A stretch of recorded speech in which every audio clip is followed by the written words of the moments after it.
each morning, and I hear the birds sing to a brand new day. I can't help but think about my little darling, how she's waiting in those hills so far away.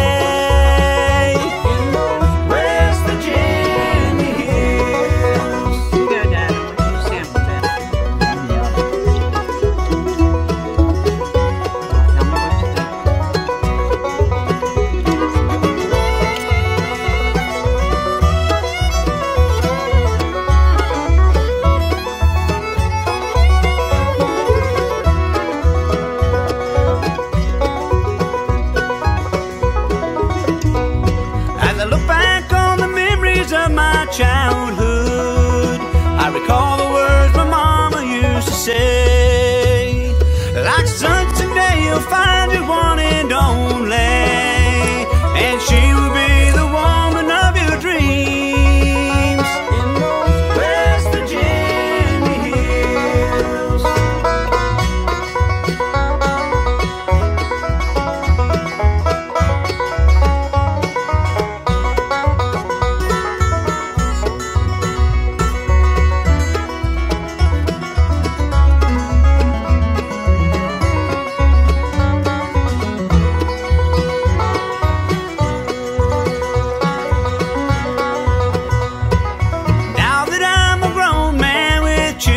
I still thank the good Lord every day as I watch my little children grow up and move away. I'm reminded of what their mama used to say about those West Virginia hills. We were there when you purchased your first bow. We were there when it came time to pass on the tradition and to teach the next generation. Some things change over time.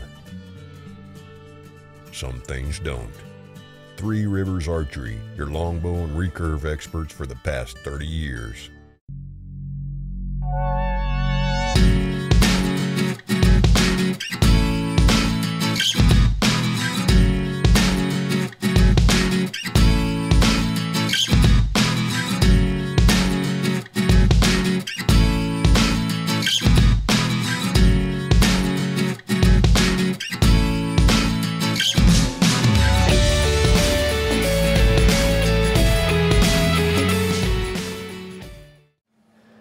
Let's talk a little bit about the weapons of choice for the spring.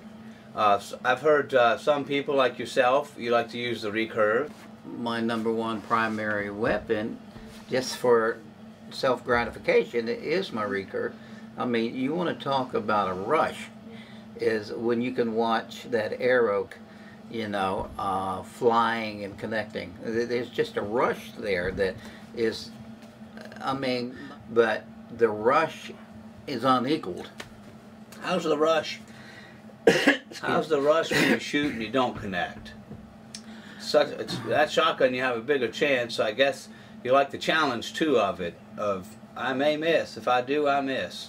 Well, you know, I'm not going to say it's pretty hard to miss at 10 yards, but you can still miss. And to me, having the opportunity to get a shot at 10 to 12 yards in front of me there, I have to hunt in a blind, especially when you've got turkey, a mature gobbler, coming in on you, looking for you, and then you have to draw back and everything 10 yards. I have to be in a blind, either man-made blind or one we make out of the woods. Yeah. But the rush, even after a miss, the rush is still there. So, but with the recurve, what would you say? 15, 20 yards? Tell us how to set that decoy up. A lot of people might set that decoy, say they're comfortable at 20 yards. They may put that decoy at 20, but then that turkey may stay at 10 past the decoy or something. What's a good distance if you're recurve hunting to set that decoy? Well, I'm always anticipating him coming up to the decoy. If he doesn't come up to the decoy, there's something awry, something that's out of place. What I do is, if I expect a gobbler to come from a certain area, I'll usually use 2 decoys, usually. One is a hen and one's a jake. And what I'll do, I'll set the hen about 10 yards out in front of me, and the jake about a yard from her, and have them walking in a way that they're leaving the area where he's going to be coming from, as if I'm leaving with her. And when he sees the turkeys, the decoys, then he's going to see the jake and want to come in fighting. Okay, so 10 yards, 10 to 12 yards is what I generally like to set my decoys at, or take a shot at a turkey at 10 with a recurve. 10 to 15 yards max. I'm pretty confident in that. The further you go, the more time you have for that turkey to react to the sound. Yeah. And just a few inches, a couple inches is a mile. It doesn't take much. You can have, it can be raining out or wind blowing, and you make a noise that's different than that, a deer or turkey will react. It's also very important, more so for the recurve than a shotgun, that you would set your decoys 10 to 12 and intentionally know your yardage, so that way that you're out there practicing into your target at 15 to 20 yards and 10 yards, you know I'm at my 15 yard, because something else maybe we'll get into and you can tell the folks about it. It's how to string walk, 10, 15 to 20 to 25 at tops. But real quick, which way, when you go to shoot a turkey from the blind, it may not be as important as if you were out in the open, but a lot of people like for that turkey you need that turkey to turn. If you're out in, like I say, a man-made blind where your top half is showing, and you're going to need to make the draw, you're going to want that turkey to turn at that decoy and put his tail when his fan's up, and he's going to turn to where he can't see anything for a second. So is there a certain way you'd want to set the decoy up that would make him come around behind you, or would the turkey just naturally want to strut in circles? Well, when he comes in, if you're using a hen decoy and a jake decoy, he's going to come in usually not strutting. Right. When he sees the jake, he's going to come in a fighting mood. Now, say we just had the hen decoy out there, no jake decoy, and he come in, he'd probably come in and start strutting. And strutting around the hen decoy. And what I'd like for him to do is to strut around it and come around between me and the decoy, throw his fan up. That is the ideal shot. That's going to put him down humanely. Another shot is right at the wing butt. Right, right. And you go and you break down the skeletal structure and put him down quick. And the third shot, which is, it's okay, but if you're wanting to save the beard, your broadhead liable to cut it off. Yeah. It's straight through, right above the beard, and straight in through there. Now, a turkey's vitals, you know, you see him puffed up like that out there, and you think, humongous. Yeah, but you're talking an area like this. Right. Yeah. The heart, lungs, and everything like that are very small on a turkey. Matter of fact, that might have been too big right there. They're tucked up real tight up in the rib cage up against the backbone. So if you shoot low and you just hit the breast meat, they're going to go. Yeah. You know, you have to break down the skeletal system with a recurve or with a bow, or, you know, through the heart, lungs, or something like that.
Stevens Family Outdoors is brought to you by these fine companies. Muddy Outdoors, Three Rivers Archery, Seal It Up Incorporated, Leggett's Trapping Supplies, and Smokin' Musket Outdoors.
recurve, and we just heard two gobblers off to our right, probably about 60 yards or so, I'd guess. Wouldn't you say, Luke?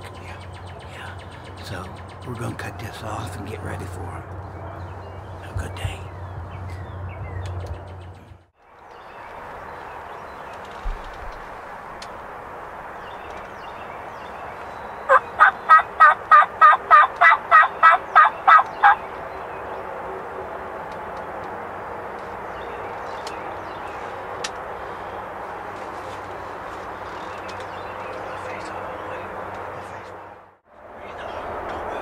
Turn that camera. She's coming right to the deck. Red one.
Way to go, Luke. Can't stop the clock.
Okay, folks, you just seen what happened. About 6:35, we have the decoys, the Jake decoy and the hen decoy set up out here, about 10 yards in front of me. And a couple hens flew down, walked out into the field, and then in comes this mature gobbler, strutting in the logging road. And he sees the decoys that come straight in on the string. He come up to him there, and he got right up alongside of the Jake decoy, and he flinched a little bit and started to leave. So I went ahead and took the shot. It tore the feathers out of him, stuck in the tree over there with the luminoc shining bright. The old Bighorn, Custom Bighorn recurve.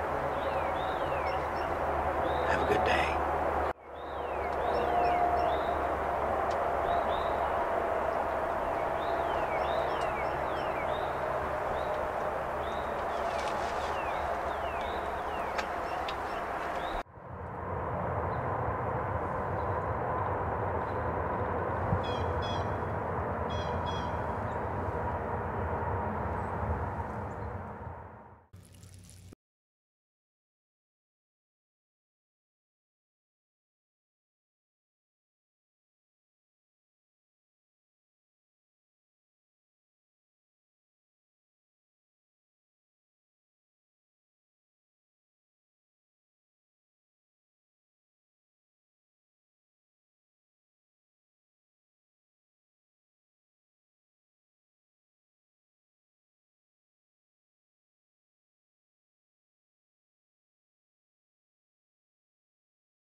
We were there when you purchased your first bow. We were there when it came time to pass on the tradition. Three Rivers Archery, your longbow and recurve experts for the past 30 years.